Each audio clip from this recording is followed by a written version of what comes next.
Hello' everyone, কি খবৰ আপোনালোকৰ? আশা কৰোঁ আপোনালোক সকলো ভালে আছে। আৰু মই পুনৰ এবাৰ আহিলোঁ আমাৰ ৰঙালী বিহু সন্মিলনত বঙালমৰাত, আমাৰ গাঁৱৰ ওচৰতে। আজি আমাৰ অসমৰ জনপ্ৰিয় কণ্ঠশিল্পী দীক্ষিতা দত্ত বাই আহিব। আৰু আপোনালোক সকলোৱে নিশ্চয় জানেই দীক্ষিতা দত্তক, যিহেতু আমাৰ এই মিচিং গান, যিহেতু ৰিক্সু পলাংকা, সেই গানটি আমাৰ দীক্ষিতা বাই গাইছে আৰু সেই গানটি খুব মানে পপুলাৰ হৈ আছে। দীক্ষিতা বাই আহিব, আপোনালোক সকলোৱে চাই থাকিব। আৰু যিমান যিয়ে চলিব আপোনালোক সকলোকে দেখুৱাই আছোঁ, আপোনালোক চাই থাকিব। চ' এইফালে চাওক, আমাৰ ষ্টেজখন পূৰা মানে মানুহ আহি আছে আৰু অলপ লাহে লাহে আহিব। চ' আপোনালোক সকলোৱে মোৰ চেনেললৈ নতুনকৈ অহাবিলাক আপোনালোক সকলোৱে লাইক, কমেণ্ট এণ্ড শ্বেয়াৰ, চেনেলটো ছাবস্ক্ৰাইব কৰিব নাপাহৰিব। চ' লেটছ ষ্টাৰ্ট।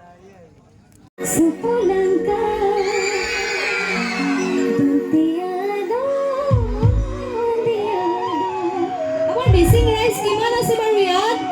সকলোৱে এবাৰ চিঞৰি বহুত আছে দেই।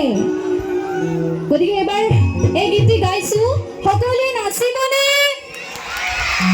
নাচিব লাগিব দেই, বঢ়িয়াকে এই গীতটি গাবলৈ লৈছো, সকলোৱে নাচিব দেই।